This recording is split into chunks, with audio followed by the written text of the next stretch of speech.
Yes, good evening and welcome to Year-Ender Big Debate. Yes, మరికొద్ది గంటల్లో కొత్త సంవత్సరానికి స్వాగతం పలకడానికి దాదాపు పల్లెలు పట్టణాలు అనే తేడా లేకుండా అంతా కూడా మారుమోగిపోతూ ఉన్నాయి అండ్ 2025వ సంవత్సరంలో ప్రవేశించబోతున్నాం. మరి ఈ నేపథ్యంలో తెలుగు రాష్ట్రాలు చాలా ప్రత్యేకించి ఎన్నికల ఏడాదిగా కూడా పిలువబడిన 2024కి సంబంధించి అఫ్ కోర్స్ 23లో జరిగినా కూడా అండ్ ప్రభుత్వాలు కూడా మారిపోయాయి. మరి ఏ స్థాయిలో ప్రజలకు ఇచ్చినటువంటి హామీలు నిలబెట్టుకునే దిశగా ఆయా ప్రభుత్వాలు పనిచేస్తున్నాయి, తెలుగు రాష్ట్రాల్లో ఉన్నటువంటి ప్రభుత్వాలు, అలాగే హామీల అమలు ఎంతవరకు వచ్చింది, ఇక 2025లో మోరోవర్ ఏం చేయబోతున్నారు, ఎటువంటి పాలన సాగించబోతున్నారు, అలాగే ఎలా ఉండబోతోంది అంటే ఇప్పటి వరకు జరిగింది ఒక లెక్క, ఇక్కడి నుంచి జరగబోయేది మరో లెక్క. ఎందుకంటే కొత్త ఏడాది కొత్త ఆశలు, ఖచ్చితంగా ప్రతి ఒక్కరూ కూడా కొత్త ఏడాది మీద చాలా ఆశలతో ఉంటారు. అండ్ ఖచ్చితంగా ప్రజలు కూడా ప్రభుత్వాలు ఏం చేస్తాయా, వాళ్ళు ఇచ్చిన హామీలు నెరవేరుస్తాయా లేదా అన్న విషయం మీద చాలా ఫోకస్డ్గానే ఉంటాయి. మరి ఈ నేపథ్యంలో ప్రస్తుతానికి తెలుగు రాష్ట్రాలకు సంబంధించి మనం ప్రభుత్వాల పనితీరుపై ఒక రౌండప్లా ఈ బిగ్ డిబేట్లో చూద్దాం. అండ్ ఇవాళ మనతో పాటు ఈ బిగ్ డిబేట్లో పాల్గొనడానికి డాక్టర్ దత్తాత్రేయ గారు బీఆర్ఎస్ సీనియర్ నాయకులు, అలాగే అటు ఏపీ నుంచి రఫీ గారు టీడీపీ అధికార ప్రతినిధి, అండ్ రామారావు గారు వైసీపీ సీనియర్ నాయకులు. ప్రస్తుతానికి ముగ్గురు మనకి లైవ్లో అందుబాటులో ఉన్నారు. కాంగ్రెస్ అధికార ప్రతినిధి మానవతా రాయ్ గారు కూడా మరి కాసేపట్లో మనకు అందుబాటులోకి వస్తారు. ముందుగా దత్తాత్రేయ గారితో మొదలు పెడదాం. తెలంగాణ రాష్ట్రం నుంచి వెళదాం ఎదరికి. దత్తాత్రేయ గారు, ఏమనిపిస్తోంది? 1 year పాలన అయితే పూర్తయింది అండ్ ముఖ్యంగా వారిచ్చిన హామీలు కానీ హామీల అమలు దిశగా కానీ మరీ ముఖ్యంగా అఫ్ కోర్స్ ఈ సంక్రాంతి నుంచి కూడా వారు అన్నటువంటి ఈ రైతు భరోసా కావచ్చు అండ్ రుణమాఫీకి సంబంధించి కావచ్చు మరింత వేగంగా ముందుకెళ్తామని కూడా కాంగ్రెస్ ప్రభుత్వం చెబుతూ వెళుతోంది. బీఆర్ఎస్ ఏం ఆలోచిస్తోంది, ఏం చెప్తుంది? అండ్ మరోవర్ ఏమిటంటే ఈ ఓటమిలు ఎలా తీసుకుంది? ఆల్రెడీ మనం ఎన్నికల ఫలితాల సమయంలోనే ఇవన్నీ మాట్లాడేసుకున్నాం. బట్ పాలనా తీరు ఎలా ఉంది, ఏమనిపిస్తోంది? రమణ గారు, మీకు ప్యానెల్ లో ఉన్నటువంటి మిత్రులకు, ఉభయ రాష్ట్రాలను కలిపి ఈ సంవత్సర కాలంలో జరిగినటువంటి తెలంగాణ ప్రజలకు ఏమైనా ఈ ప్రభుత్వం ఒరగదీసిందా, లేకపోతే అక్కడ ఉన్నటువంటి చంద్రబాబు నాయుడు గారు వచ్చినటువంటి అతి కొద్ది కాలంలో ఏమైనా మంచి చేశారనే అంశాల మీద పెట్టడం చాలా మంచిదండి. ముందస్తుగా మన అందరికి కూడా అడ్వాన్స్ గా నూతన సంవత్సర శుభాకాంక్షలు తెలియజేస్తూ, ఏదైతే తెలంగాణ రాష్ట్ర ప్రభుత్వం రేవంత్ రెడ్డి గారి ప్రభుత్వం అధికారంలోకి వచ్చిన తర్వాత తెలంగాణ రాష్ట్రంలో మనం చూస్తూ ఉన్నాం, ప్రజలకు ఇచ్చినటువంటి ప్రధానంగా 6 గ్యారెంటీలు 13 హామీలనే తెలంగాణ ప్రజలు నమ్మి వాళ్ళకి అధికారం ఇచ్చారు. కానీ 100 రోజుల్లోనే ఈ 6 గ్యారెంటీలు 13 హామీలు అమలు చేసి నిరూపిస్తాం, ఖచ్చితంగా ప్రజలకు మేము ఈ ఇచ్చినటువంటి 6 గ్యారెంటీలను అమలు చేస్తామన్నాడు. అమలు చేస్తామని చెప్పేసి 100 రోజులు అన్నాడు. 100 రోజులు దాటిపోయింది, 365 రోజులైంది. ఇప్పటి వరకు ఉచిత బస్సు కూడా అంటా ఉన్నాం. ఆ ఉచిత బస్సులో సగమే, ఎందుకంటే రమణ గారు, ఉచిత బస్సులో పల్లె వెలుగు ఎక్స్ప్రెస్ కు తప్ప మిగతా బస్సులకు ఎంట్రీ లేదు మహిళలకు. అందులో కూడా టికెట్ తీసుకోవాలి కాబట్టి అందులో కూడా కండిషన్ సప్లై కటింగ్స్ ఉన్నాయి. దాంతో పాటు రైతు బంధు విషయంలో రైతులు ఎంత గోసపడ్డారో, ఎంత మోసపోయినరో చూశారు. కాబట్టి ఇది ఎగవేతల ప్రభుత్వం, ఇది మోసం, మాటలిచ్చి మాట తప్పినటువంటి ప్రభుత్వం, మాటలతోని మోసం చేసినటువంటి ప్రభుత్వం అని చెప్పేసి క్లియర్ గా అర్థమైపోయింది. వచ్చినటువంటి 6 నెలలు సమయం ఇచ్చాం, 365 రోజులు అయిపోయింది. ఇన్ని రోజుల్లో తెలంగాణ ప్రజలకు ఏ ఒక్క వర్గాన్ని ఆయన నిరుద్యోగులను సాటిస్ఫై చేయలేదు, అటు రైతులని సాటిస్ఫై చేయలేదు. సంవత్సరంలోనే 2 లక్షల ఉద్యోగాలు అన్నారు, సంవత్సరంలోనే 2 లక్షల రుణమాఫీ చేస్తామన్నారు. కానీ 365 రోజులకు లాక్కొచ్చారు. 365 రోజుల్లో కూడా పూర్తి స్థాయిలో భర్తీ చేశారా ఉద్యోగాలు అంటే? ఉద్యోగాలు కేవలం గత ప్రభుత్వంలో కేసీఆర్ గారు ఇచ్చిన 50,000 ఉద్యోగాలే భర్తీ అయినాయి.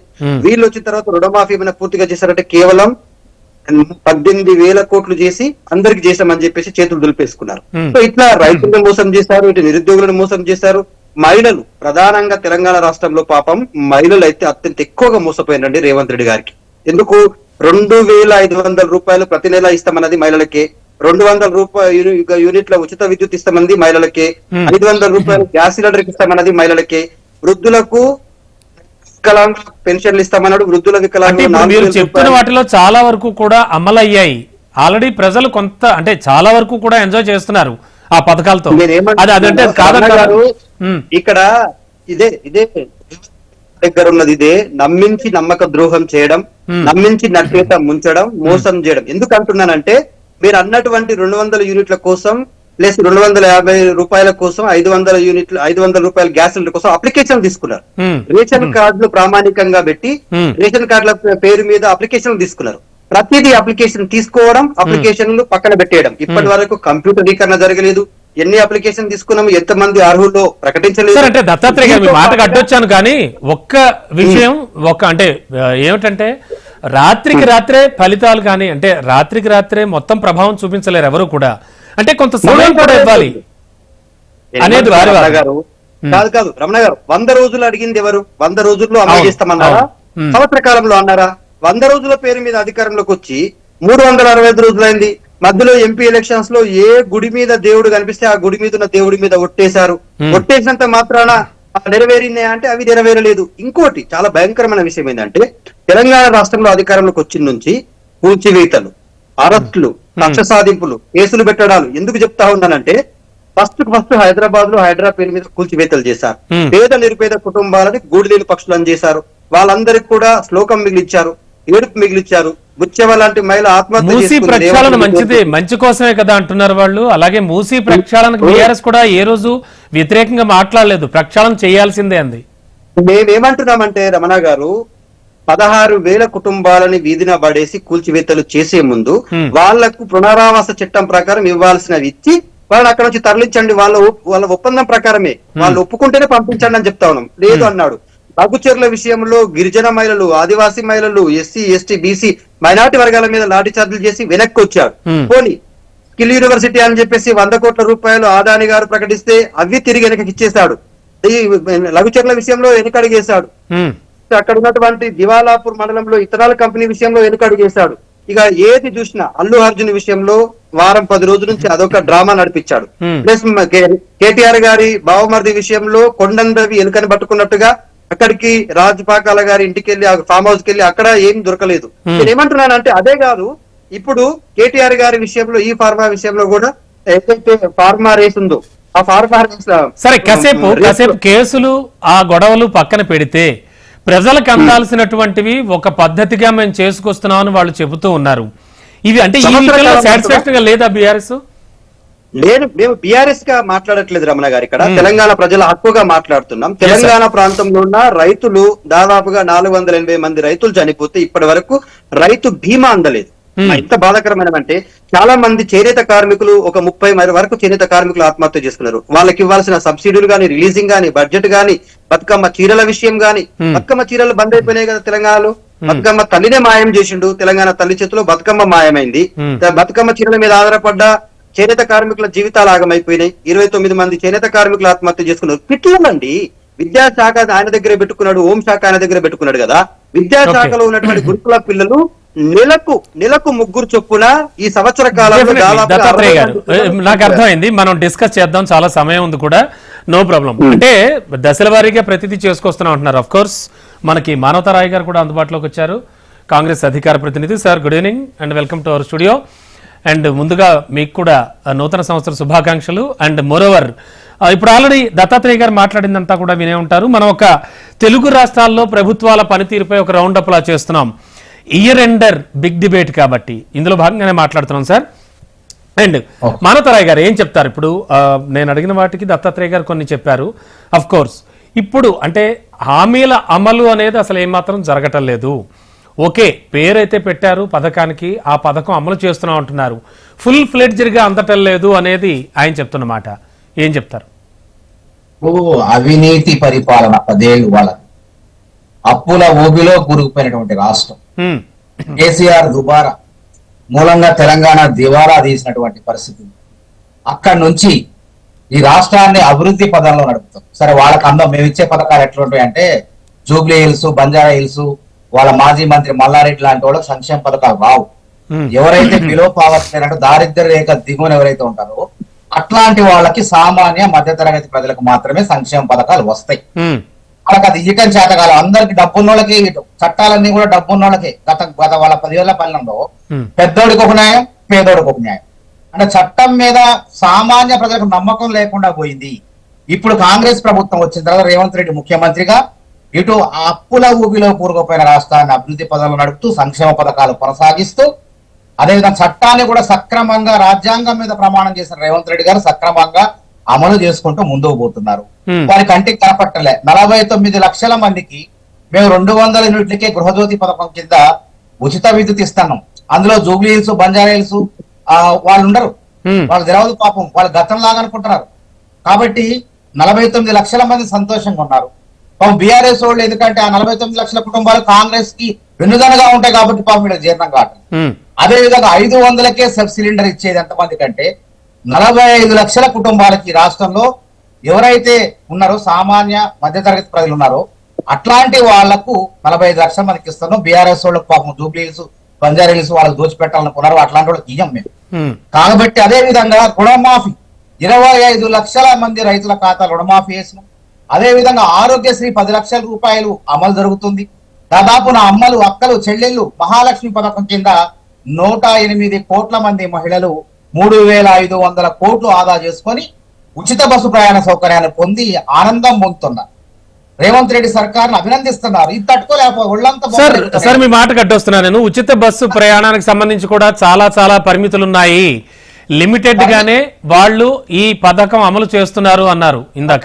తప్పు. అది ఏ మహిళ బస్సు ఎక్కినటువంటి ఏ మహిళను అడగండి, టికెట్ తీసుకొని ప్రయాణిస్తున్నారా లేదా తెలంగాణ వ్యాప్తంగా అడగండి. అంటే కొన్ని బస్సులకు లేవంటున్నారు ఆయన. వాళ్ళ కవిత గారికి అవసరం లేదు, మేము అట్లాంటి వాళ్ళకి ఇప్పుడు కవిత గారి దగ్గర తిరగని వాళ్ళ గురించి ఎందుకండి, బస్సు తిరిగే వాళ్ళు సంతోషంగా ఉన్నారు. చెప్పండి, కేసీఆర్ గారి ఫ్యామిలీ ఎవరు తిరుగుతారండి, తిరగని వాళ్ళు తిరిగే వాళ్ళు అడగండి అంటారు. వాళ్ళ సంతోషాన్ని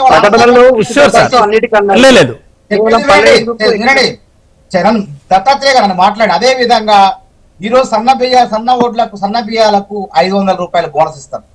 ఇక మేము చేయాల్సిన అది కూడా చెప్తున్నాం. ప్రజల కళ్ళల్లో ఆనందం చూస్తున్నాం, బీఆర్ఎస్ పార్టీ బీజేపీ పార్టీ కళ్ళల్లో దుఃఖాన్ని చూస్తున్నాం. ఎందుకంటే వాళ్ళకి పుట్టగతులు డబుల్ బెడ్రూమ్ ఇల్లు కడతానని ఏం చేశారు వాళ్ళు?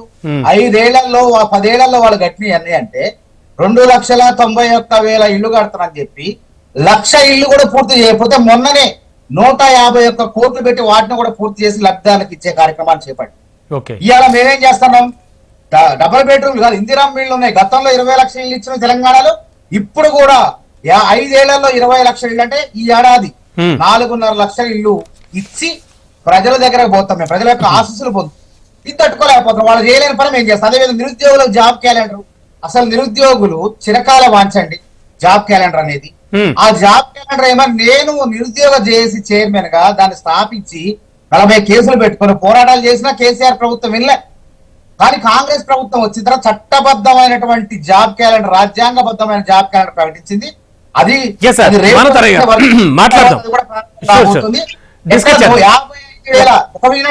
55,143 ఉద్యోగాలను ఎటువంటి అవినీతి లేకుండా, లీకులు లేకుండా పరీక్షలు పెట్టి నిరుద్యోగులకు ఉద్యోగాలు ఇచ్చినటువంటి చరిత్ర కాంగ్రెస్ ప్రభుత్వాన్ని. పరీక్షలు పెట్టడం రాక అవినీతిమయంతో పరీక్ష పేపర్లు జిరాక్స్ సెంటర్లో దొరికినాయి. అట్లా లేకుండా చక్కగా పారదర్శకంగా వేగవంతంగా పరీక్షలు పెట్టి నిరుద్యోగ జీవితాల్లో వెలుగులు తెచ్చిన గతంలో. సెక్టార్ వైజ్ కూడా మాట్లాడుకుందాం. ఒక్క సెకండ్. ఏపీ సంబంధించినటువంటి విషయాలు కూడా మాట్లాడాలి. వారు కూడా మనకు లైవ్ లో అందుబాటులో. డిబేట్లో ఇవాళ మనం తెలుగు రాష్ట్రాల్లో ప్రభుత్వాల పనితీరుపై రౌండ్ అప్ లా చేస్తూ ఉన్నాం. అండ్ తెలుగు రాష్ట్రాలకు సంబంధించి, తెలంగాణకు సంబంధించి డాక్టర్ దత్తాత్రేయ గారు బీఆర్ఎస్ సీనియర్ నాయకులు, అలాగే మానవతా రాయ్ గారు కాంగ్రెస్ అధికార ప్రతినిధి, అండ్ సయీద్ రఫీ గారు టీడీపీ అధికార ప్రతినిధి, అలాగే రామారావు గారు వైసీపీ సీనియర్ నాయకులు, వీరందరితో కూడా మాట్లాడుతున్నాం. తెలంగాణకు సంబంధించి కొంతవరకు డిస్కస్ చేశాం. ఇక ఇప్పుడు ఏపీ విషయానికి వస్తే కనుక ముందుగా సార్ సయీద్ రఫీ గారు, ముఖ్యంగా కేవలం 23 సీట్లకు పరిమితమైనటువంటి పార్టీని చాలా వేగంగా ముందుకు తీసుకెళ్లి ఆల్రెడీ అధికారం చేజిక్కించుకున్నారు. ఏమనిపిస్తోంది ఈ 6 నెలల పాలనకు సంబంధించి? అలాగే ప్రజలు చాలా ఎక్స్పెక్ట్ చేస్తున్నారు ఏపీ ప్రజలు. అండ్ కూటమి ప్రభుత్వ హయాంలో ఏం జరగబోతోంది అనుకోవచ్చు? ఇప్పటి వరకు జరిపినటువంటి పాలనకు సంబంధించి ఏం చెప్తారు సయీద్ రఫీ గారు? నమస్కారం సార్, రమణ గారు. ఛానల్లో ఉన్నటువంటి మిత్రులందరూ కూడా నూతన సంవత్సర శుభాకాంక్షలు. మీకు కూడా అలాగే హెచ్ఎం టీవీ వీక్షకులు అందరికి కూడా నూతన సంవత్సర శుభాకాంక్షలు. 2024 అనేటువంటి సంవత్సరం ఆంధ్రప్రదేశ్ ప్రజలకి ఒక వరదాయనిగా, సంతోషాన్ని నింపినటువంటి సంవత్సరంగా చరిత్రలో మిగిలిపోయింది. ఎందుకంటే ఇక్కడ వస్తే ఏం చేస్తాం, మేమేమిస్తాం, కూటమి వస్తే ఏం చేస్తుంది అనేటువంటి అంశం కంటే కూడా మా ఆంధ్రప్రదేశ్ ప్రజలు ఒక నియంత పాలన, ఒక అరాచక పాలన, ప్రజాస్వామ్య విరుద్ధంగా పరిపాలిస్తున్నటువంటి ఒక అవినీతి పాలనకి అంతం పలకాలనేది మొదటి ఎజెండాగా పెట్టుకొని ప్రజలు ఓట్లేశారు. చరిత్రలో ఎప్పుడూ లేనంత మెజార్టీ 124 సీట్లే కాదు, ఒక్కొక్క నియోజకవర్గంలో 60,000, 70,000, 80,000, 90,000 ఆ రకంగా మెజార్టీలు ఇచ్చారు. అసలు ఇవాళ ప్రజలు, ఆంధ్రప్రదేశ్ ప్రజలు స్వేచ్ఛగా మా ప్రభుత్వాన్ని విమర్శించే హక్కు ఉంది, వాళ్ళకి ధర్నాలు చేసుకునే హక్కు ఉంది, ప్రొసెషన్లు తీసుకునే హక్కు ఉంది, అన్నీ ఇచ్చేసాము. ధర్నా చౌక్ని మేమేమే కట్టడేమే చేయట్లేదు. మా ప్రభుత్వం తప్పు చేస్తే విమర్శించే హక్కు కూడా ఉందని చెప్పి మేము రుజువు చేశాం. మమ్మల్ని విమర్శిస్తున్నారు కదా అని చెప్పి మేమేమి వాళ్ళ మీద పోలీసులు ప్రయోగించడం, పైగా అవినీతి తిమింగలాలు బయటకు వచ్చిన వాళ్ళ మీద రాత్రి గోడలు దూకి ఇళ్లు పగలగొట్టి మేమే ఎవరిని అరెస్ట్ చేయట్లా. హామీల అమలు ఎంతవరకు వచ్చింది సార్? హామీల అమలుకు సంబంధించి చెప్తా ముందు ప్రజలు దీన్ని ఆస్వాదిస్తున్నారు. ఓకే, అర్ధరాత్రి గోడలు దూకి ఇళ్లు తలుపులు పగలగొట్టి అరెస్టులు చేసి జిల్లాలు తిప్పే సంస్కృతికి పులిస్టా పెట్టాం. అది గత ప్రభుత్వంలో జరిగింది, కక్ష సాధింపు రాజకీయాలు. హామీల అమల్లోకి వస్తే మేము ఇచ్చినటువంటి హామీ అటు రాయలసీమలో కానీ అటు విశాఖపట్నంలో కానీ మేము వస్తే అమరావతి రాజధాని కడతాము. 2 ప్రాంతాల్లో చెప్పాం, 3 ప్రాంతాల్లో చెప్పాం. ఆ పనులు ప్రారంభమైపోయాయి. అది ఒక హామీ మాది. మేము వస్తే 4,000 రూపాయల పెన్షన్ ఇస్తామన్నాం. 31వ తారీఖు నాడే 34 సంవత్సరానికి 34,000 కోట్ల రూపాయలు కేటాయించేటువంటి పెన్షన్ కార్యక్రమం దిగ్విజయంగా చేస్తా ఉన్నాం. మేము వస్తే పోలవరాన్ని కట్టి చూపిస్తామని చెప్పాం. నిపుణులను తీసుకొచ్చాం, పరిశీలన చేశాం. 12,000 కోట్ల రూపాయలు కేంద్రం నుంచి నిధులు డ్రా అయిని ఏదైతే పాడైపోయిందో జగన్మోహన్ రెడ్డి హయాంలో కాంట్రాక్టర్ని మార్చడం, రివర్స్ టెండరింగ్ చేసి ఆ ప్రాజెక్ట్ ని గోదావరిలో ముంచిన దాన్ని మళ్ళీ రిటైనింగ్ వాళ్ళు కొత్తది కట్టడం ద్వారా ప్రాజెక్టు పనులు శరవేగంగా ప్రారంభమైంది. అంతేకాకుండా 4 లక్షల కోట్ల రూపాయల పెట్టుబడులు ఈ ఆంధ్రప్రదేశ్ లో వచ్చింది. విశాఖపట్నంలో పరిశ్రమలు, శ్రీ సిటీలో పరిశ్రమలు, బీపీసీఎల్ 90,000 కోట్ల రూపాయలతో రామాయపట్నంలో రిఫైనరీ సంస్థ, అనేక పరిశ్రమలు ఆంధ్రప్రదేశ్ లో వస్తున్నాయి. రాజధాని అమరావతిలో 200 కంపెనీలు స్థలాలు తీసుకున్నారు. గతంలోనే వాళ్ళు మాకు ఇన్ఫ్రాస్ట్రక్చర్ ఇస్తే మేము కంపెనీలు పెడతామంటున్నారు. కేంద్ర ప్రభుత్వ సంస్థలు 43 సంస్థలు వర్క్స్ స్టార్ట్ చేస్తా ఉన్నాయి. ఇది కాకుండా నిన్ననే ముఖ్యమంత్రి గారు చెప్పారు, గోదావరి బనకచెర్ల 3 ఫేసుల్లో 80,000 కోట్ల రూపాయలతో ప్రాజెక్ట్ ని ప్రారంభించి ప్రతి చేనుకి నీరు అందించేటువంటి బృహత్తరమైనటువంటి కార్యక్రమం పోలవరం కట్టడం ద్వారా చూపిస్తామని చెప్పాం. గతంలో పట్టిసీమ కట్టి కృష్ణా వాటర్ ని గోదావరి వాటర్ ని తీసుకొచ్చి కలపడం జరిగింది. కాబట్టి ఇవాళ మేము 210 అన్నా క్యాంటీన్లు పెట్టి పేదవాడి ఆకలి తీరుస్తా ఉన్నాం. అంతేకాదు ఇవాళ ఒకటే మాట మేము ఉచిత గ్యాస్ సిలిండర్లు 90,000 మందికి ఆల్రెడీ ఇచ్చేసాం. ఈ రాష్ట్రంలో 1,20,00,000 కనెక్షన్లు 90,000 మంది ఆల్రెడీ బుక్ చేసుకున్నారు. రేపు ఉగాదికి ఎలక్ట్రిక్ బస్సులు 2,000 తీసుకొచ్చి బస్సుల్లో ఉచితంగా కార్యక్రమం చేయబోతా ఉన్నాం. తల్లికి వందనం చేయబోతా ఉన్నాం. ఇంకా చర్చిద్దాం, మనకు సమయం ఉంది, మనం ఇంకా చాలా చర్చించాలి. అన్నదాత సుఖీభవ అమలు జరపబోతా yes sir 1 second sure sir 6 నెలల్లో ఒక్క నిమిషం. అద్భుతాన్ని సాధించాం ఈ రాష్ట్రంలో. Okay sir done sir sure sir ఇప్పుడు అది చూపిస్తా ఉన్నాయి. డెఫినెట్లీ సార్ మాట్లాడదాం, ఇంకా మనం చర్చిద్దాం, టైం చాలా ఉంది, నో ప్రాబ్లం. సార్ రామారావు గారు, మీరు సయ్యద్ రఫీ గారు చెప్పినవన్నీ వినుంటారు. 6 నెలల పాలన అనేది ఎలా తీసుకోవాలి, ఏమనిపిస్తోంది వైసీపీకి? అంటే నిజంగా అనూహ్య ఫలితాలే వచ్చాయి అండ్ టీడీపీ అధికారంలోకి వచ్చింది, అఫ్ కోర్స్ కూటమి అండ్ జనసేన కూడా 100% సక్సెస్ఫుల్ అయింది. ఏమనిపిస్తోంది 6 నెలల పాలనకు సంబంధించి, ఏం చెప్తారు? తమన్ గారు, ముందుగా హెచ్ఎంటీ యాజమాన్యానికి, తమకు అలాగే ప్యానెల్లో ఉన్నటువంటి ప్రతినిధులకు ముందస్తుగా కొన్ని గడియల్లోనే మనం నూతన సంవత్సరంలో అడుగుపోతున్న సందర్భంగా నూతన సంవత్సర శుభాకాంక్షలు తెలియజేస్తున్నామండి.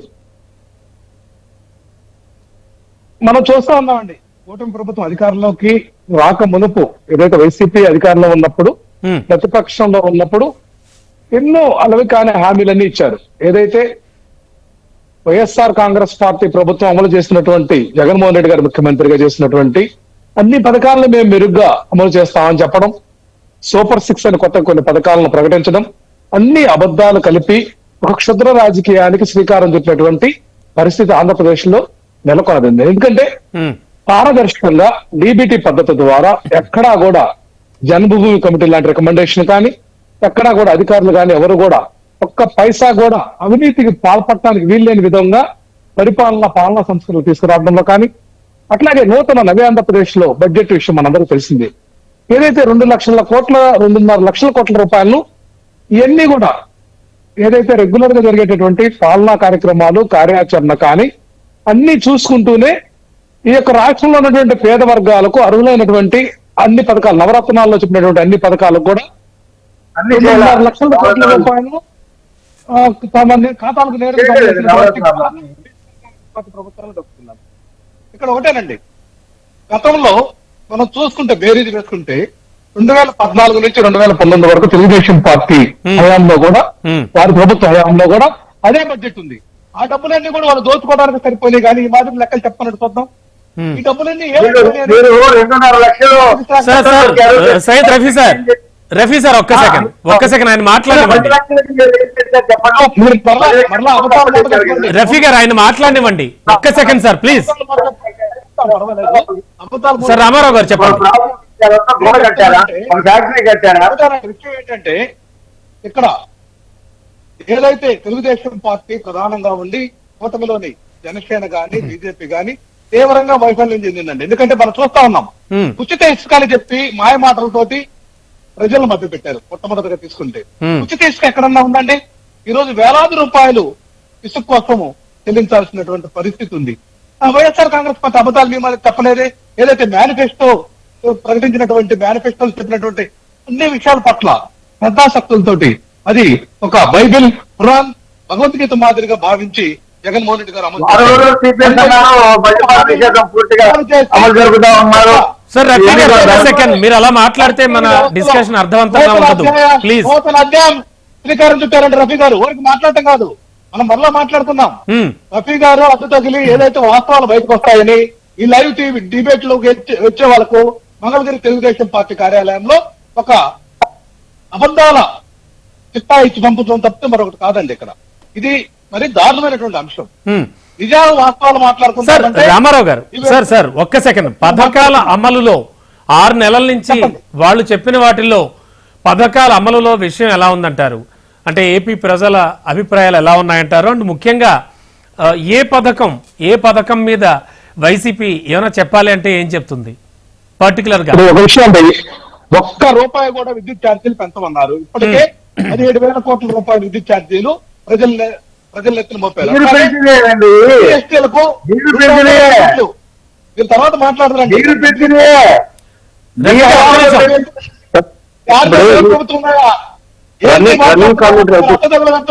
చెప్పేది వినండి, భయం, మీరు ఫోబియా, మీరు ఒక మ్యానియాలో ఉండి దుష్ప్రచారానికి శ్రీకారం చుట్టి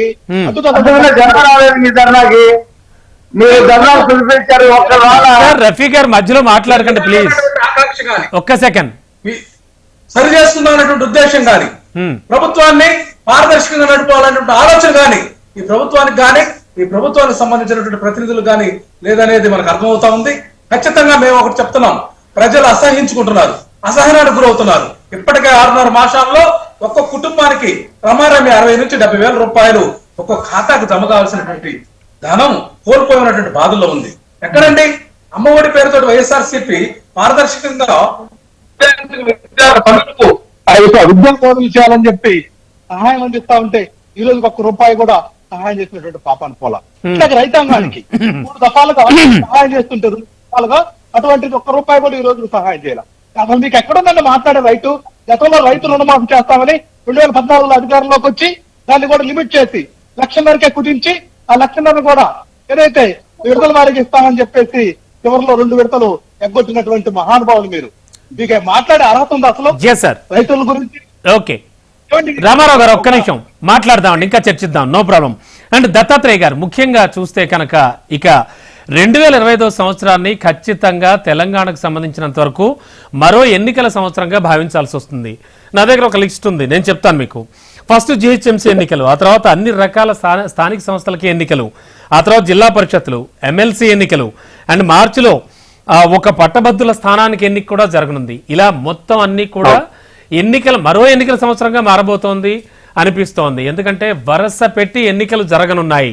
ఏం ఆలోచిస్తోంది బీఆర్ఎస్ అండ్ 2025 సంవత్సరాన్ని ఎలా తీసుకోబోతోంది? మేము అనునిత్యం ప్రజల మధ్యనే ఉంటాం రమణ గారు, ప్రజల హక్కుల కోసమే కొట్లాడతాము. ఎన్నికలు వస్తూ ఉంటాయి, పోతూ ఉంటాయి, కానీ ఎన్నికల్లో కూడా ఇప్పుడు సంవత్సర కాలంలో రేవంత్ రెడ్డి గారు తెలంగాణ ప్రజలకు ఏదైతే మోసం చేశాడు, అన్ని హామీలను అటకెక్కించి తెలంగాణ ప్రజలను మభ్యపెట్టి మాయా మాటలు చెప్పి 6 గ్యారెంటీల పేరు మీద అబద్ధపు హామీలు ఇచ్చి తెలంగాణ ప్రజలను ఏ విధంగా అయితే మోసం చేశాడో ఆ మోసాన్ని ఎండగడుతూనే ఉంటాం. ఆ మోసాన్ని ఆపాలని, లేకపోతే మేము మాట్లాడుతున్నటువంటి హక్కులను నిరోధించాలని చెప్పేసి మాట్లాడుతున్నప్పుడు గ్రామీణ ప్రాంతానికి వెళ్దాం. ఏ గ్రామీణ ప్రాంతానికైనా వెళ్దాం. పెద్ద సామాజిక వర్గమైనటువంటి రైతులని నిండా ముంచాడు. రైతులకు జరగాల్సినటువంటి 1.53 కోట్ల మెట్రిక్ టన్నుల పంట ఉత్పత్తి జరిగితే కేవలం 46 లక్షల మెట్రిక్ టన్నుల పంటని మాత్రమే కొనుగోలు చేశాడు. 15,000 కోట్లు ఇవ్వాల్సినటువంటి యాసంగి వానకాలానికి సంబంధించినటువంటి రైతు బంధు విషయంలో మోసం చేశాడు. 26,000 కోట్ల నిధులు ఇవాళ ఇవ్వకుండానే బుడాయిస్తా ఉన్నాడు. ఇంకోటి ఏంటంటే దొడ్ల వడ్లకేమో తిడ్డు చూపించాడు. సన్న వడ్లకు కేవలం 500 బోనస్ ఇచ్చేసి సన్నాయి నొక్కులు నొక్కుతున్నాడు. ఆపలు రైతులకేమో భరోసా లేదు, కానీ కౌలు రైతులకు ప్లస్ రైతు కూలీలకు మాత్రం నేను ఆదుకుంటా అని చెప్పేసి వాళ్ళకి ప్రకటనలు చేసిండు. దాంతో పాటు కల్లాల వద్ద ఉండాల్సినటువంటి పంటని కొనాల్సినటువంటి పంటకు ఇప్పటి వరకు దిక్కు లేదు, దివానా లేదు. తెలంగాణ తల్లిని మార్చిండు, తెలంగాణ తల్లి చేతుల్లో బతుకమ్మని మార్చిండు, తెలంగాణలో ఉన్నటువంటి టీఎస్ ని టీజీ చేసిండు, ఆర్టీసీ లోగోలో తెలంగాణలో ప్రతిష్టాత్మకమైనటువంటి కాకతీయుల కళాతోరణాన్ని మార్చేసిండు, చార్మినార్ని మార్చేసిండు, రాజన్న కోడిలను అమ్మేసిండు, లఘుచర్లలో రైతుల మీద కేసులు పెట్టిండు, హైడ్రాలో పేదల ఇళ్లను మాయం చేసిండు. ఇక పోలీస్ అన్నటువంటి పాపం పోలీసులను, ఎస్పీఎఫ్ పోలీసులను 43 మందిని డిస్మిస్ చేసిండు. ఆశా వర్కర్ల మీద లాఠీలు నాట్యమాడినాయి. నిరుద్యోగులకు 2 లక్షల ఉద్యోగాలు ఇస్తామంటే జీవో నంబర్ 29 తీసుకొచ్చి అర్ధరాత్రులు గర్భంతో ఉన్నటువంటి ఆడవాళ్ళను కూడా చూడకుండా అరెస్టులు చేసి వాళ్ళపైన లాఠీ చార్జీలు చేసిండు. సో ఈ సంవత్సర కాలంలో ఎవరైనా ఒక్క వర్గం సంతోషంగా ఉన్నారని రేవంత్ రెడ్డి గారు రావడం వల్ల తెలంగాణలో జరిగింది ఏదైనా ఉంది అంటే కేవలం అబద్ధపు హామీలు ఇవ్వడం, వాటిని అడిగిన ప్రతిసారి మమ్మల్ని కేసులు పెడతాం, అరెస్టులు చేస్తాం, ఇదిగో రేపు బాంబులు పేలబోతూ ఉన్నాయి, ఇది వెళ్తా ఉంది, అది వెళ్తా ఉంది అని చెప్పేసి బురుడి కొట్టేసి ప్రయత్నం చేసిండు. కాబట్టి తెలంగాణ ప్రజలు విశ్వసించే ప్రయత్నం లేదు. మీరు అన్నారు 2025లో ఈ 2024 సంవత్సరంలో పోరాడిన పోరాటం కంటే కూడా రెట్టింపు ధైర్యంతో, రెట్టింపు ఉత్సాహంతో పోరాడతాం. తెలంగాణ ప్రజల మధ్యనే ఉంటాం. మాకు రేవంత్ రెడ్డి లాగా జాతీయ లక్ష్యాలు లేవు. హర్యానాలో ఎన్నికలుంటే అక్కడికి డబ్బులు పంపాలా, మహారాష్ట్రలో ఎన్నికలుంటే ఇక్కడికి డబ్బులు పంపాలనే లక్ష్యం లేదు. మాకు తెలంగాణ ప్రజల హక్కులే ప్రైమరీ. లఘుచర్లలో రైతుల విషయంలో 2025 సంవత్సరంలో రాబోయే ఎన్నికల్ని పెద్దగా పట్టించుకోవట్లేదు బీఆర్ఎస్. లేదు పూర్తి స్థాయిలో కమిట్మెంట్ తో మీరు ఎన్నికలు వస్తూనే ఉంటాయి, పోతూ ఉంటాయి అన్నారు. అవును, ఎన్నికలు వస్తుంటే పోతూ ఉంటాయి, అది నిరంతరం జరిగే ప్రక్రియ. ఎన్నికల కోసం ఒక పకడ్బందీ ప్రణాళిక ఉంది మా దగ్గర. మా పార్టీ అధిష్టానం ఎన్నికల విషయంలో ఇప్పటికే ఏదైతే ఎమ్మెల్సీ ఎన్నికలు ఉందో ఆదిలాబాద్, కరీంనగర్, మెదక్ నియోజకవర్గాలకు సంబంధించినటువంటి పెద్ద ఎత్తున గ్రాడ్యుయేట్స్ ఎమ్మెల్సీ ఎన్నిక ఉంది. దానికోసం పకడ్బందీగా పూర్తి స్థాయిలో అంతర్గతంగా ఉన్నటువంటి లీడర్లందరినీ కూడా పురమాయించారు. ఆ చర్యలు జరుగుతున్నారు. బీఆర్ఎస్ సంసిద్ధంగా ఉంది. ముఖ్యంగా మేము స్థానిక సంస్థల ఎన్నికలను ఒక రెఫరెండం గా తీసుకున్నాం. ఎందుకు చెప్తా ఉన్నామంటే రమణ గారు, Yes, sir. తెలంగాణలో ఉన్నటువంటి 58% పైగా ఉన్న బీసీలకు 100 రోజుల్లో 23% ఉన్నటువంటి రిజర్వేషన్లను 42% పెంచితే 23,956 మంది బీసీలు సర్పంచులు, ఎంపీటీసీలు, జెడ్పీటీసీలు, కౌన్సిలర్లు, జెడ్పీ చైర్మన్లు అవుతారని చెప్పిండు. ఇదో దానికి డోకా చేసిండు, మోసం చేసిండు. కామారెడ్డి డిక్లరేషన్ లో బీసీలకు ఇచ్చినటువంటి హామీని దొంగలో దొక్కిండు. మొదటి సంవత్సరమే బీసీలకు 20,000 కోట్లు ఇస్తా అన్నాడు, 8,000 కోట్లు ఇచ్చే చేతులు దులుపుకున్నాడు. మొదటి సంవత్సరమే ఎంబీసీలకు Okay. మంత్రిత్వ శాఖ ఇస్తా అన్నాడు. కాంగ్రెస్ ఏం చెప్తుందో విందాం. ఎంబీసీలకు ఎస్ సార్, నాకు అర్థమైంది. ఒక్క సెకండ్ సార్. మానవతారాయ్ గారు, ఏదైనా సరే అంటే మన పెద్దవాళ్ళు చెప్తూ ఉంటారు సాధారణంగా, అంటే ఏదైనా ప్రారంభించడం చాలా ఈజీ. అంటే మన జీవితంలో కూడా ఒక జాబ్, ఒక మ్యారేజ్, ఇలాగా ఇవన్నీ కూడా అయిపోవడం అనేది పెద్ద విషయం కాదు. ఓ జాబ్ వచ్చేస్తుంది, బాగా చేయగలగాలి, పెళ్ళవుతుంది, ఆ తర్వాత సంసారం, కాపురం సఖ్యతతో కరెక్ట్గా ఉండగలగాలి, ఆ బంధువులందరిలో కరెక్ట్గా ఉండాలి. ఇవన్నీ చూసుకుంటే, అంటే ఇవేవి ఎవరికి తెలియను కాదు, అఫ్ కోర్స్. ఇలా చూసుకుంటే ఇప్పుడు రాబోయే కాలం ఖచ్చితంగా సీఎం గారు రేవంత్ రెడ్డి గారి పాలనకి ఒక రెఫరెండం లాంటిది. 2025 అనేక సవాళ్లతో, ఒక రకంగా చెప్పాలంటే అగ్ని పరీక్షను ఎదుర్కోబోతోందా ప్రభుత్వం అనేది కూడా చాలా మంది అనలిస్టులు చెప్తూ ఉన్నారు. ఏమనిపిస్తోంది సార్? కాంగ్రెస్ ఏం భావిస్తోంది, ప్రభుత్వం ఏం ఆలోచిస్తోంది? ఎన్నిక ఏదైనా విజయం కాంగ్రెస్ పార్టీది. ఎందుకంటే ఇన్ని సంక్షేమ పథకాలు అమలు చేసినవి, అమలు చేయబోయి.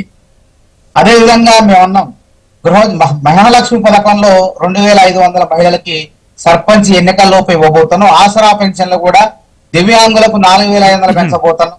అదే విధంగా ఆసరా పెన్షన్లు ఎవరైతే ఉన్నారో వాళ్ళందరికీ కూడా 2,000, 4,500, 6,500 పెంచబోతున్నాం. కాబట్టి ఇంకా బీఆర్ఎస్ పార్టీ, ఇల్లు కట్టలేని బీఆర్ఎస్ పార్టీకి ఎవడు ఓట్లు వేస్తారు చెప్పండి?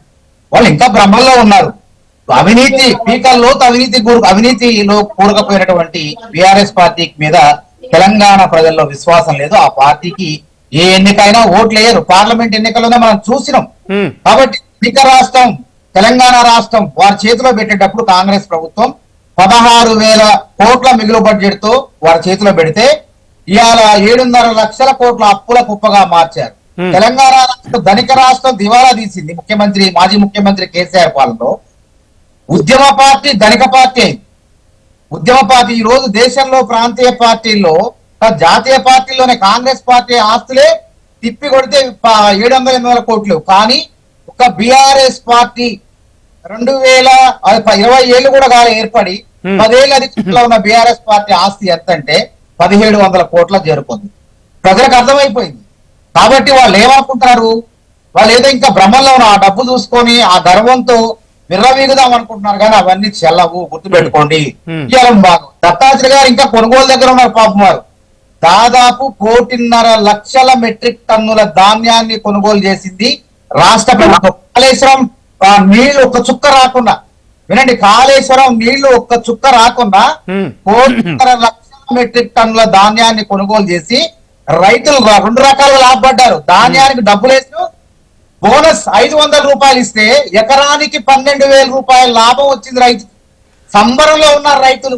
సార్, బీఆర్ఎస్ కావచ్చు, బీజేపీ కావచ్చు, రైతుల సమస్యలతో చాలా వేగంగా క్షేత్రస్థాయిలోకి వెళుతూ ఉన్నారు. రైతులకు బీజేపీ వాళ్ళకి అసలు ఢిల్లీలో ధర్నాలు అవుతున్నాయండి. ఒక రైతు 26 రోజులుగా సాగు బతుకుల మధ్య ఉన్నాడు. బీఆర్ఎస్ వాళ్ళకి కనీస మద్దతు ధర గురించి వాళ్ళు ధర్నా చేస్తున్నారు అక్కడ ఢిల్లీలో. ఓకే, దాని గురించి మాట్లాడమనండి. కేసీఆర్ గారు కూడా ఇట్లా డ్రామాలు చేసిండు.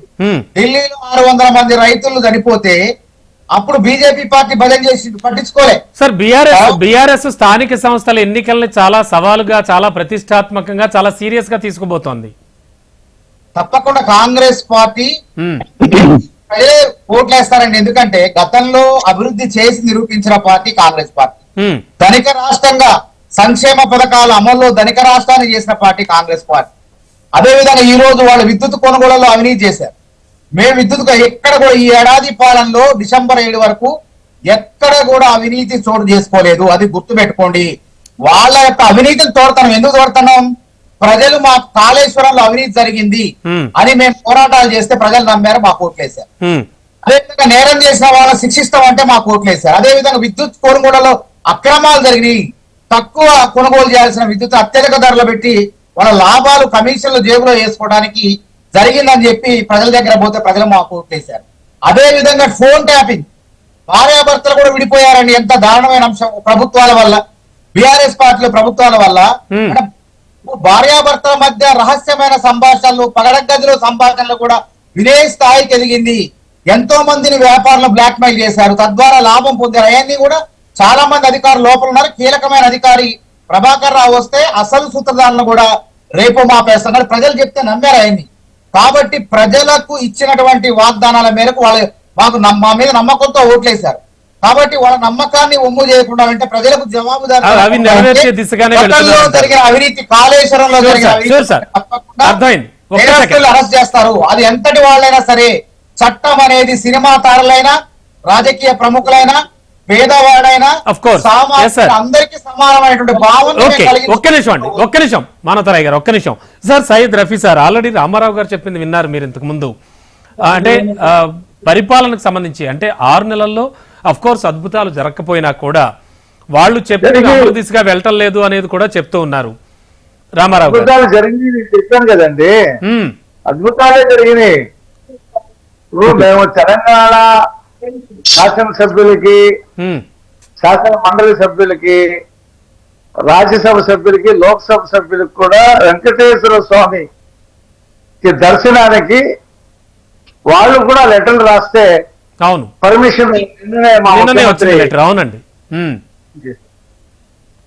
కాబట్టి తెలంగాణ ప్రజాప్రతినిధులు వెల్కమ్ చేయాలి మా నిర్ణయాన్ని. అక్కడ ప్రజలు కూడా వెల్కమ్ ఆల్రెడీ చేశారు సార్ వాళ్ళందరూ. అది రెండోది, ప్రతిదీ కూడా మేము ప్రజలకు అనుకూలమైనటువంటి నిర్ణయాలు చేస్తున్నాం. ఇప్పుడు ఇలాగ మానవతారాయ్ గారు, ప్రభాకర్ గారు ఎమ్మెల్సీ ఎన్నికల గురించి ప్రస్తావించారు. మా రాష్ట్రంలో కూడా ఉమ్మడి కృష్ణా జిల్లా, ఉమ్మడి గోదావరి జిల్లాలకి 2 ఎన్నికలు జరుగుతున్నాయి. అవునండి. వైసీపీ బరి నుంచే పారిపోయింది. పోటీ చేసి గెలుస్తామంటున్నారు ఇది తెలంగాణలో. మేము గెలుస్తాం అంటున్నారు. మా దగ్గర 2 అభ్యర్థుల్ని డిక్లేర్ చేస్తే ఒక 2 నెలల తర్వాత సమీక్షించి జగన్మోహన్ రెడ్డి గారు అసలు ఓటర్లనే చేర్పించడానికి కార్యకర్తలు లేక పోటీ చేస్తే మరీ దారుణంగా ఇండిపెండెంట్ల కంటే కూడా మనం ఓడిపోతామని చెప్పేసి అభ్యర్థులను విత్డ్రా చేస్తే అందులో ఒక అభ్యర్థి మర్డర్ కేసులో ఎదుర్కొని ఎక్కడ ఉన్నారో తెలియదు. మా రాష్ట్రంలో ఎమ్మెల్సీ ఎన్నికల పరిస్థితి అది. మేము అదే 3 ఎమ్మెల్సీలు ఇలాంటియే ఉత్తరాంధ్ర, రాయలసీమలో కలిపి, నెల్లూరుతో కలిపి 3 ఎమ్మెల్సీలు పెద్ద మెజార్టీతో గెలిచాం. వాళ్ళు అసలు పోటీ చేయడానికే పరిస్థితి లేదు. ఏదో జరిగిపోయారు. రమ్మనండి, మా ప్రభుత్వం 6 నెలల్లో సరిగ్గా పనిచేయలేదంటే మీరు పోటీ చేయండి. ఇంకా నామినేషన్ పిలవలేదు కదా. ఓకే, అభ్యర్థులు ప్రకటించారు, మానుకున్నారు. నిజంగా మీకు ప్రజల్లో మీకు మా ప్రభుత్వం ఏమీ చేయట్లేదు, 6 నెలల్లో విఫలం అయిపోయిందంటే మీరు 2 చోట్ల అభ్యర్థులు పెట్టండి. రేపు ఫిబ్రవరిలో ఎన్నికలు జరుగుతున్నాయి. మరి ప్రజలు మీకు ఎంత ఓటేస్తారో తెలుస్తుంది కదా. అంటే చాలా ధీమాగా ఉన్నారు. వాళ్ళు పారిపోయారు కదా సార్. రెండోది, ధర్నాలు చేశారు, రైతు పోరుబాటని, అవును, కరెంటు బిల్లని. అసలు ఎవరు రైతు అనేవాడు ఆ ధర్నాలో ఏ జిల్లాలో కనిపించరా. ఎందుకంటే సంవత్సరం దాకా రైతులకి పండించిన ధాన్యం తీసుకున్న డబ్బులు ఇవ్వలా, టార్పాల్స్ ఇవ్వలా, ప్లాస్టిక్ కవర్లు ఇవ్వలా, గోరు సెంచులు ఇవ్వలా, ఇన్సూరెన్స్ కట్టలేదు, అనేక రకాలుగా ఏడిపించారు రైతుల్ని. మా ప్రభుత్వం వచ్చిన తర్వాత 24 గంటల్లో 48 గంటలు పెట్టాడు ముఖ్యమంత్రి. 24 గంటల్లో డబ్బులు రైతులకు పడతా ఉన్నాయి. వాళ్ళకి సంబంధించినటువంటి డ్రిప్ ఇరిగేషన్ పక్కన పెట్టేశాడు. రైతులకు సంబంధించిన ఒక్క రైతు వాళ్ళ ధర్నాలో రాలా. కరెంటు మీద ఆయనే పెంచాడు. వైసీపీ ఏమంటుందో విందాం. ఒకటే మాట, ఈపీఐని రద్దు చేయవద్దాయా, ₹5.25 వాళ్ళు సోలారు, విండ్ పవర్ ఇస్తున్నారని చెప్పి కేంద్ర ప్రభుత్వం కూడా చెప్పింది, జపాన్ కంపెనీ కూడా చెప్పింది. రద్దు చేసేసాడు. బయట మార్కెట్ లో ₹14 కొన్నాడు. ఆ వేరియేషన్ అంతా 9 సార్లు కరెంటు ఛార్జీలు పెంచి అప్పుల కుప్ప చేసి 1,30,000 కుప్ప చేసి వదిలిపెడితే ఆయనే నేను కరెన్సీ ఛార్జీలు వ్యతిరేకంగా ధర్నా చేయమంటే జనం నవ్వుకున్నారు, ఒక్కరు రాలా. ఒక్క నిమిషం. షూర్ సార్, ఒకసారి వైసీపీ సార్, ఇక్కడ వైఎస్ఆర్సీపీ సార్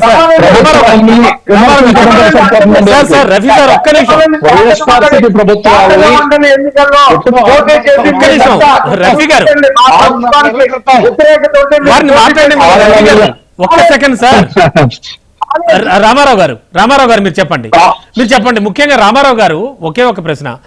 అమరావతి అంటే రాజధానికి సంబంధించి చాలా వేగంగా అడుగులు పడుతున్నాయి. అఫ్ కోర్స్ కూటమి పథకాలకు కానీ రాజధానికి కానీ పోలవరం ప్రాజెక్ట్ కానీ కేంద్రం సాయం చేస్తూ వస్తోంది. ఆ సాయం వివరాలు కూడా ప్రకటిస్తోంది. రామారావు గారు సార్ ఒక్క నిమిషం. అమరావతి విషయంలో స్పష్టత ఉండాలండి. ఇక్కడ కేంద్ర ప్రభుత్వం రుణం మాత్రమే, రుణాని కోసము సహాయంగా అంటే మాట సహాయం చేస్తుంది తప్ప కేంద్ర ప్రభుత్వం ఒక్క పైసా కూడా ఇవ్వట్లా. ఈ రుణం అంతా కూడా ఇప్పుడు చూస్తా ఉన్నాం. ఇప్పటికే 6.5 నెలల్లో ఆర్బీఐ నుండి గాని ఇతర సంస్థల నుండి గాని కేంద్ర ప్రభుత్వం ద్వారా కానీ వివిధ బ్యాంకుల ద్వారా గాని 1,00,000 కోట్లకు పైగా రుణాన్ని తీసుకుంది ఈ కూటమి ప్రభుత్వం ఆంధ్రప్రదేశ్ లో.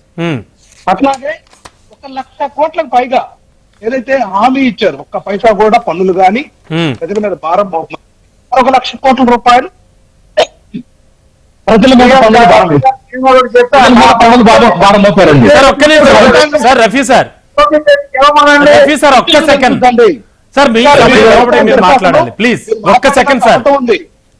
ఈ క్రాప్ చేయడంలో గాని జియో ట్యాగ్ ద్వారా ఇన్సూరెన్స్ ఇవ్వడంలో గాని వైసీపీ ప్రభుత్వం భారతదేశంలోనే ఒక నూతన అధ్యాయానికి శ్రీకారం చుట్టిందండి. జగన్మోహన్ రెడ్డి గారి ప్రభుత్వం రైతు భరోసాలను ఏర్పాటు చేసి ఏదైతే మట్టి నమూనా దగ్గర నుంచి వేసవి కాలంలో, అట్లాగే ఎరువుల దగ్గర నుండి, అట్లాగే వ్యవసాయ అసిస్టెంట్ గా ఉండేటటువంటి గ్రామానికి కూడా పెట్టి ఆ సలహాలతో పాటు రైతాంగకు భరోసాగా ఏదైతే విపత్కర పరిస్థితుల్లో కూడా తుఫాను సహాయము చాలా సార్లు తెలుగుదేశం ప్రభుత్వం ఎగ్గొచ్చిందండి.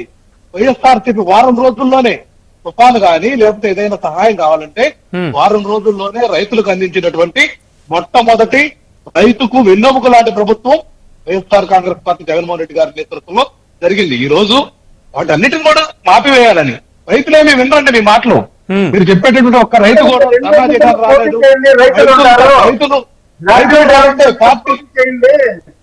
ఒక్క రైతులే సార్. రఫీ గారు ఒక్క సెకండ్ ప్లీజ్, ఒక్క నిమిషం మాట్లాడదు మీరు. ఎన్నికల్లో మీరు గెలిచారా? నీటి సంఘం ఎన్నికల్లో రైతులకు సంబంధించి పోటీ చేసినటువంటి వ్యక్తులకు తహసీల్దార్ ధృవీకరణ పత్రాలు ఇవ్వాల్సింటే తహసీల్దార్ అడ్రస్ లేరు కార్యాలయాల్లో. ఓకే గమనించండి. ఈ రోజు ఎన్నికంటున్నారు రఫీ గారు ఒక్క నిమిషం. స్థానిక సంస్థల ఎన్నికల్లో మీరు పోటీ ఎందుకు పెట్టలేదండి? బొత్స సత్యనారాయణ గారు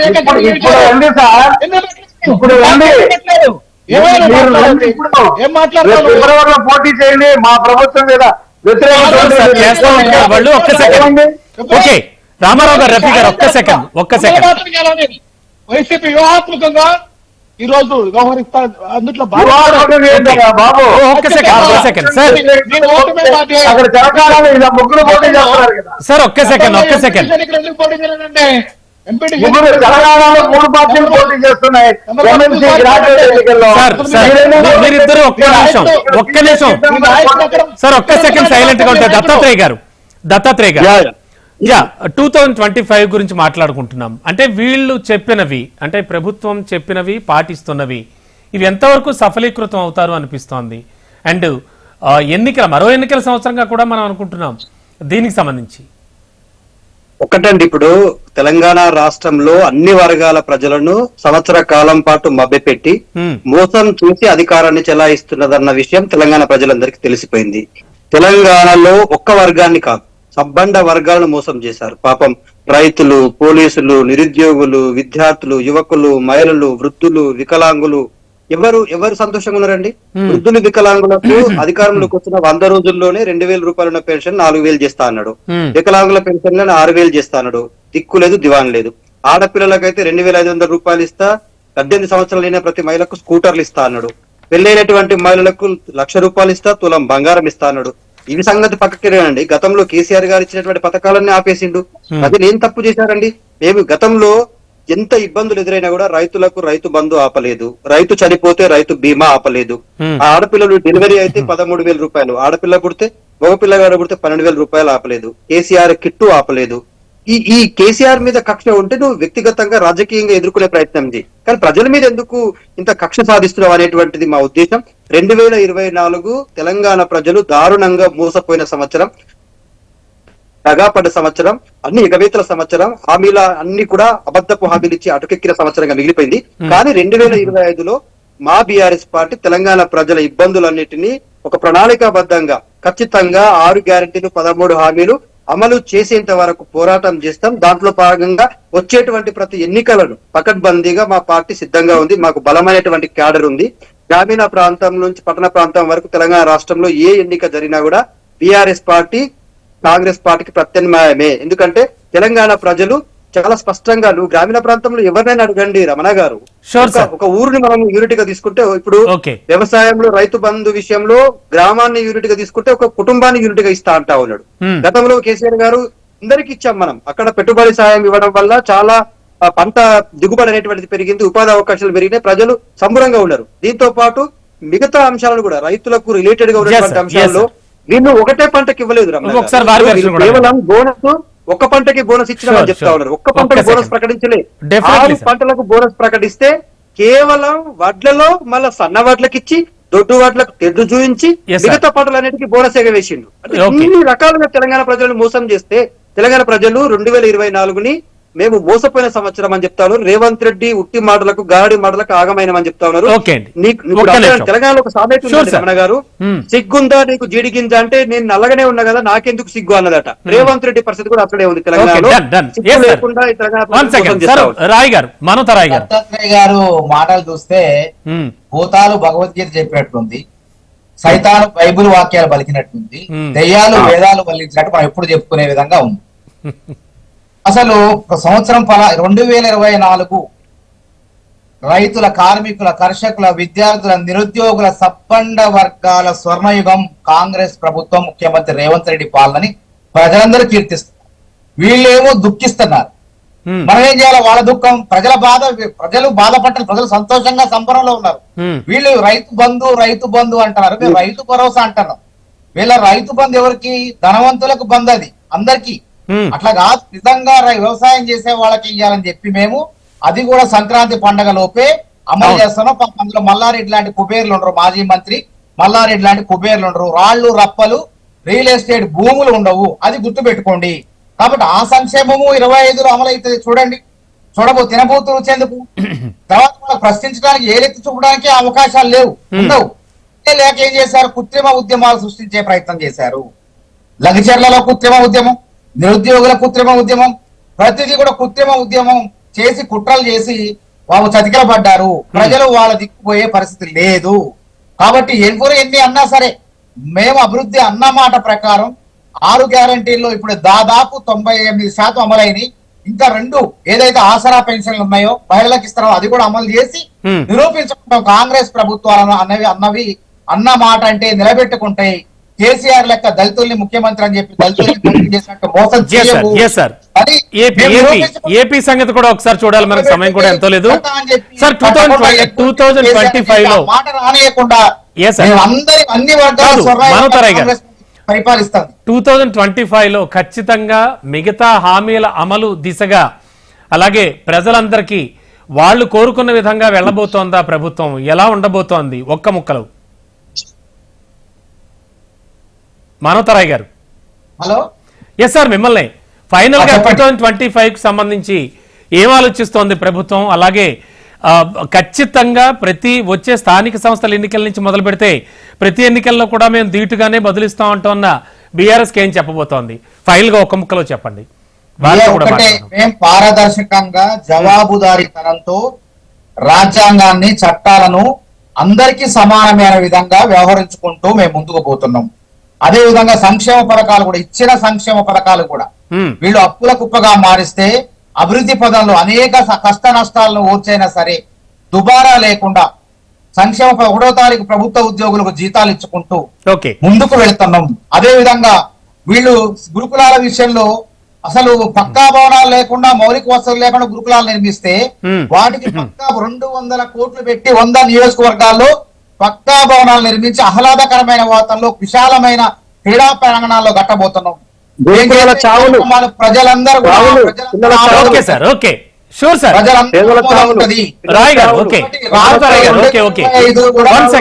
తెలంగాణ ప్రజల స్వర్ణయుగంగా కాంగ్రెస్ ప్రభుత్వం పరిపాలించబోతుంది. Done sir. Sir Syed Rafi గారు, ముఖ్యంగా కూటమి ప్రభుత్వం అంటే కేవలం ఒకరు తీసుకునే నిర్ణయం కాదు, ఒకరి చేతుల మీదుగా వెళ్ళగలిగే ప్రభుత్వం కాదు అనే మాటలు కూడా వినబడుతున్నాయి. మరి ఈ సమన్వయాన్ని ఫ్యూచర్ లో ఇంకా ఎలా కొనసాగిస్తారు? అభివృద్ధి పథకాలు కావచ్చు, సంక్షేమ పథకాలు కావచ్చు. ఓవైపు వైసీపీ కూడా కొన్ని వాటిపై కూడా తీవ్రంగా విమర్శిస్తూ వస్తోంది. వీటన్నిటిని దాటుకుని 2025కు సంబంధించి ఎటువంటి వ్యూహంతో ముందుకెళ్లబోతోంది ప్రభుత్వం? మాది డబుల్ ఇంజిన్ సర్కార్ అండి, ఒక ఇంజన్ కాదు, డబుల్ ఇంజన్. దాని ముందు ఎవరు నిలబడలేరు. ఇప్పుడు చూస్తున్నారు కదా, జగన్మోహన్ రెడ్డి గారు తాడేపల్లి ప్యాలెస్ ఖాళీ చేసి బెంగళూరు ప్యాలెస్ కి వెళ్ళిపోయాడు. రోజు నాయకులు మా పార్టీలోనో, జనసేనలోనో, లేకపోతే బీజేపీలోనో చేరిపోతా ఉన్నారు. జెండా కట్టే వాళ్ళు లేడు. పిలిపిస్తే పెయిడ్ వర్కర్స్ ను తీసుకొచ్చి రోడ్ల మీద 2 కార్యక్రమాలు పెట్టారు. అటర్ ఫ్లాప్ అయింది. ప్రజలు ఎవరో పట్టించుకోవట్లేదు ఆ పార్టీని. ఎందుకంటే ఆ పార్టీ పాలన, ఆ నియంత్రిత ధోరణి, పొలంలో ఎవరైనా రైతుల దగ్గర 2025 లో మీరేం చేయబోతున్నారు అనేది, పొలంలో స్టేజీ కట్టి షాదారా వేసి పొలాల మధ్యలో సార్ మనకు సమయం లేదు. ఓకే రఫీ సార్ ప్లీజ్ భారతదేశంలో నాకు అర్థం. పొలంలో స్టేజీ వేసి మీరు ఒక్క సెకండ్ ఆగండి, మనకు సమయం లేదు. వైసీపీ వెర్షన్ కూడా తీసుకుందాం. సార్ రామారావు గారు ఫైనల్ గా మనకు సమయం కూడా లేదు. ఫైనల్ గా చెప్పండి సార్. ఇక్కడ ఒకటేనండి, తెలుగుదేశం పార్టీ తీవ్ర వైఫల్యం చెందింది. ఎందుకంటే నడి రోడ్డు మీదనే నరికి వేసినటువంటి సంఘటనలు అయితేనేమి, మహిళల విషయంలో 150 మందికి పైగా మహిళలు అయితేనేమి, విద్యార్థినులు, స్కూల్లో విద్యార్థుల మీద కూడా అత్యాచారాలు జరిగితే ఈ ప్రభుత్వానికి ఏమాత్రం చేముకున్నట్టు లేదు. ఇప్పటికే 150 మందికి పైగా రైతులు ఆత్మహత్యలు చేసుకున్నారు, కుటుంబాలే. కానీ ప్రభుత్వం అధికారికంగా 95 మందిని ప్రకటించింది. వారికి ఏమైనా కల్పించినటువంటి విధానం లేదు. ఈ విధంగా రాష్ట్రంలో అనేక అంశాలు తీసుకుంటే అన్ని వర్గాలు కూడా తీవ్ర అసహనం, అసంతృప్తితోటి ఈ ప్రభుత్వాన్ని దూషిస్తూ ఎలాంటి వ్యూహరచనతో ముందుకెళ్లబోతోంది వైసీపీ 2025 లో?